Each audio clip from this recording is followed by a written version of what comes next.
he's an expert in multifamily. Well, he most likely is an expert because he has a very good underwriter loan officer that knows how to underwrite a deal. It's not him or her. It's the individual issuing the money.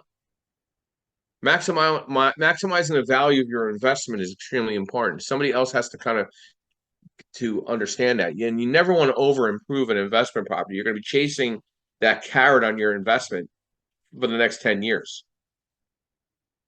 You got to pay attention to the location where you're buying. And you need to, I want to work with smarter people. I want to, people say, hey, I'm a pretty smart guy. I want to hang out with people smarter than me. I do not want to hang out with a room of people not as smart as me. Okay. I want people to excite me in the sense of testing my wit in a good, positive, passionate way when I'm talking real estate. Is that why you hang out with me? That's still up for debate, Joe. So again, there's recovery once you buy a property. There's expansion once you buy that property. There's hyper supply when you're buying that property. There's recessionary impact when you're buying that property. You need to invest through your LLC. You need to grow your network. You need to learn how to find good spots and good deals that make sense for you. And expect to go over your budget and timeline over and over again. And you need to specialize. Like I went to an event Friday night. A couple of people were like, I want a house hack. That's great, but I don't do house hacking loans. I don't do owner occupied loans. If you're going to owner occupy, you need to go find yourself a traditional FHA lender, USDA lender, VA lender, or conventional lender. I am a licensed banker, but I have no passion to ever do one of those type of loans ever again. Anything that smells or sounds or looks like owner occupied, I can't do because I'm doing the loan in an LLC commercial, and it needs to have leases for non-owner occupants. And you can't rent to family members with the same last name. Justin, good morning and welcome. Thank you for your patience. Brief overview, who you are, what you do, and thoughts to our discussion this morning. What are the most important factors in real estate lending for you? Yeah, good morning, Joe. Good morning, everybody. Yeah, I guess I'll just do a quick rundown for me. Well, first of all, I'm a real estate professional in the southern Louisiana, southeastern Louisiana region, New Orleans, and Baton Rouge, and some of Acadiana. So, but yeah, I honestly, like I said, man, I've been speaking on this my little journey for where I'm at it on these talks for a few weekends now. But I honestly feel like the presentation, and like I said, the presentation that you give your lender is almost like an audition. Before, and even recently, I think the one I gave, I think me being in my juggling all the things that I was juggling, Joe, I turned things in pieces to you, not over weeks period, but just pieces. I think one of the things we had to go and get some adjustments made on an LLC. But anyways, my point is, I'm going back to when I come to a lender, delivering them a presentation of what I'm doing, and all in one form, all in PDF. They all want one thing or another, right? And some of them will disregard it if you don't need it. But I'm creating packages that I can just copy and paste and put updated documents in a PDF. That way I can just send it off. That's one of the things I'm doing. It makes it easy for your lenders and underwriters and their underwriters to review. It also says something about yourself and your preparedness for what you're about to venture off into. And when I was getting going and I was young, I knew that impression was, I realized making that impression would help me, right? Knowing that I was a beginner. And so, like I said, in panic mode, there have been instances where I've just been juggling a lot of things and didn't put it in that fashion. And, like I said, knowing better and doing, when you know better, you're supposed to do better. So I just think this is the part where you're really pitching your deal. This is really the only time you should have to pitch your deal is to your lender. And maybe if you have some partners or investors or somebody else you're asking for money, then you would pitch it to them as well. But I'm really big on, like you guys were speaking on earlier, knowing all your numbers like the back of your hand, knowing what you're gonna, what your plans are, and always keeping your exit strategy or exit strategies in mind, and making sure they'll be available to you in your 1, 3, 5 year period or whatever the case may be. So yeah, Joe, just be ready to answer all the questions for your lender, and and consider your lender a partner in your deal, even if they're not on the LLC. That's just my 2 cents.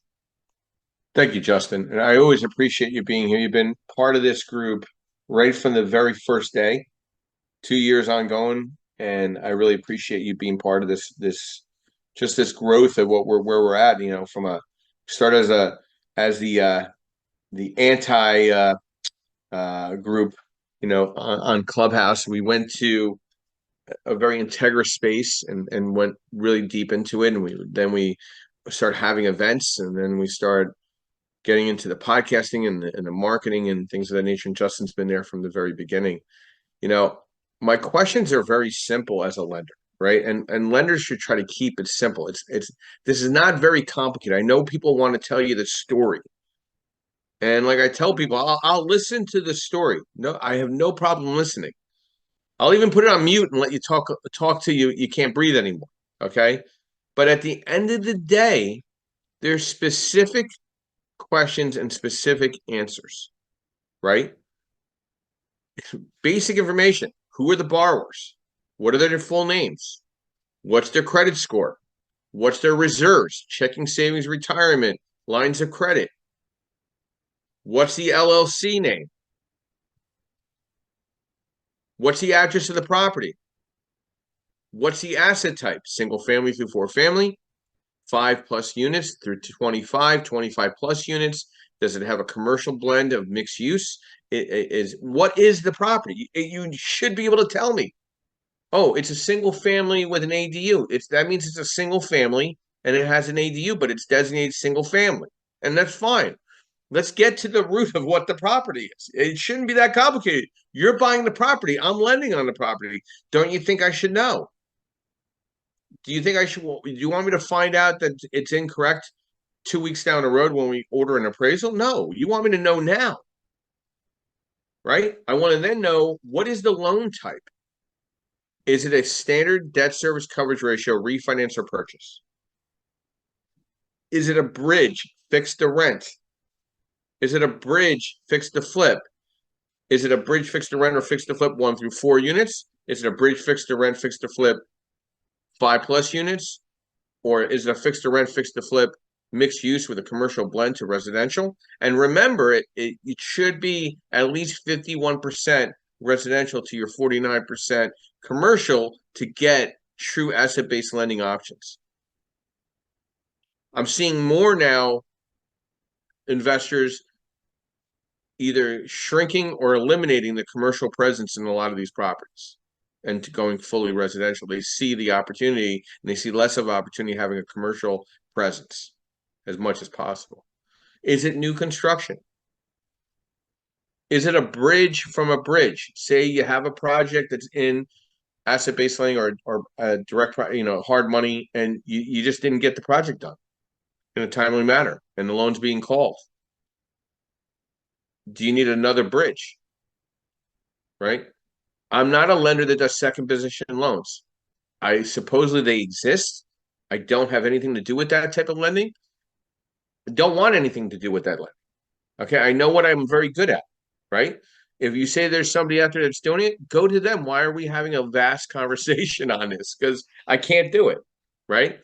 I can provide unsecured business lines through the LLC as long as your credit's above 700. Now, know what your credit score is. 660 to 680, 680 to 700, 700 to 720, 720 to 740, 740 to 760, 760 to 800.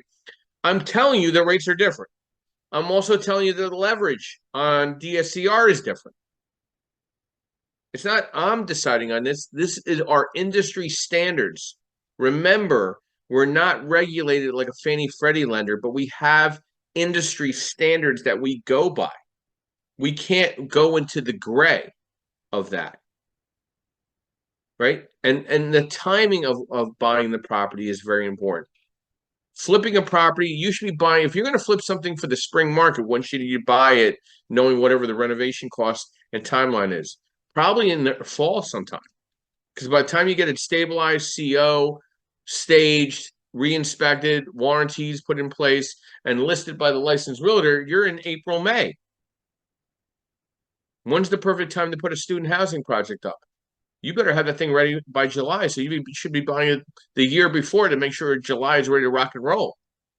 It's timing. Because then otherwise you're looking at high vacancy.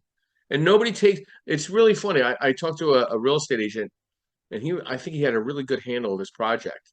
And he's like, I handle all my rentals. I said, so what's your timeline of vacancy? He goes, you know what? That's a great question. He goes, I'm going to be done with the project April 1, and I'm probably not going to have it rented till May 15th. I said, so are you taking 2 months into vacancy into your year one? He goes, absolutely. I'm taking 3 months. Okay. Most people don't take anything into account on vacancy. Why aren't you doing that? Like these are things that you need to be smarter and having a deeper discussion with your lender. Let's get some outros from Mr. Dave DeVito and thoughts to our discussion this morning. What are the most important factors in real estate lending for you? Yeah, great conversation, Joe. I mean, I think, what we've been talking about, what you've been talking about, did a great job of just know your business and be prepared. Don't be lazy. Don't be lazy, and also be realistic. Those are some themes that I think we all have to keep in mind. Thank you, Dave. Look forward to seeing you this week up in Westport. Absolutely. Joseph, your outro and thoughts to what are the most important factors in real estate lending for you? Build that relationship, know your numbers, have your stuff ready. You're looking at a deal, you should be prepared. With whatever it is that you do to prep your deal, whether it's one of Joe's spreadsheets or it's pen and ink, be prepared to share that. But make sure you know your stuff, because you're going to get asked questions, and when people have doubts, they're not going to loan you money. Joe, I know you don't. I mean, you have copies of my worksheets. I mean, how helpful have they helped you in any way just looking at them? Yeah, they have. I mean, listen, I'm much younger than you. I have to point that out, but I do things the old-fashioned way. Right. I like the pen and paper. It makes me feel a little bit more, and I feel silly saying this, but it makes me feel a little bit more personalized with my property than just plugging in numbers in a spreadsheet and then doing the calculations alone. Because I feel that it's almost like using a GPS where you don't remember how to get to places because we're lazy now. We use GPSs. That if I actually pen and ink it and assess the deal myself, there's some memory that's committed to it into that deal. So, no, your spreadsheets do help a lot. It helps for reminding of what categories I need to get expenses for, right? But I pen and ink it, and I keep my numbers in OneNote and look at them every day almost until they drive me crazy and the closing's done and I find out my numbers are true. Yeah. Yeah, and also one thing to add, I've been extending every day for you to come and meet me at the gym to see how much an age difference we really do have at the gym, but you have never accepted my invitation, so I'm still waiting for that. I must be going to the wrong gym, Joe. Anybody that, hey, listen, the best conversations I can have, other than having dinner with me and Joe one night, meet me at the gym at 6:30 a.m. and you'll have a great conversation for an hour and a half with me. Okay, so I'm waiting for Joe to show up. I think he keeps walking by but doesn't come in. But we'll get him in there one of these days. So, some final thoughts to this. Have a strategy discussion. I also now provide, up and above the worksheets I've been sending out for the last couple of years, is pricing sizers. You really want to understand how to price your deal as that. You want to know what the market is bearing on rate, all right? And you really want to understand, can you live with that rate with that deal? because you're going to live with it for a little while. You're going to have that. It's going to show up on your mortgage statement. It's going to impact your PITIA. It's going to impact your cash flow. It could impact your tenant landlord relationship. It could impact tax impact. It could impact appreciation. You need to understand how to escrow these costs that we're talking about every month. You need to be the better investor with your lender, whoever it might be. It might not be me. I might not be a fit for you. Okay. So, and that's okay. We're just an educational portal. No one is selling anything other than providing a service of who they are and what they do. I mean, Joe and Tim are not even licensed real estate agents. They're real estate investors. They're just giving their insight from past and present experiences. Work with somebody that's transactional, somebody that's comfortable in their skin, that can have a comfortable conversation, somebody that'll listen, and somebody that'll say, "Hey, we need to talk about this. Do you mind if we talk about this?" Okay, and having that discussion of these numbers. Okay. I want to thank everybody for their engagement this morning. I want to thank everybody for their nice comments down in the chat. And I also offer anybody that wants to, ask to come up. This is an open discussion. I mean, we have some wonderful, and I'm very blessed with great moderators. But I always love, the fresh conversations or discussions. There's nothing wrong. No one's going to see you. It's just basic conversation. And these are discussions we're having right off the cuff. These are very natural, passionate discussions that are coming right out of our mouths fresh. This is not all pre-planned. None of this is. So we're here every Saturday morning, 8 a.m., every Sunday morning, 9:30 a.m. Eastern Standard Time. We have our podcast at thecreativebirdstrategies.com. We're also on Apple, Spotify, Amazon. We're on YouTube Live. We're on Facebook Live. I want to thank our sponsors, of course, Realty 411, Abstract National, MB Capital, Lenmar Capital, and Percatech. We offer educational tools and spreadsheets for you to be a better real estate professional or service. And we're now extending a CE course for licensed real estate agents in navigating asset-based lending nationwide for 3 credit CE. So anybody would like to collaborate on that and provide that for their base of licensed real estate agents, I look forward to that starting May 1. I'm scheduling out forward. And I'm very excited that I was asked to present at Triple Play in Atlantic City on this course.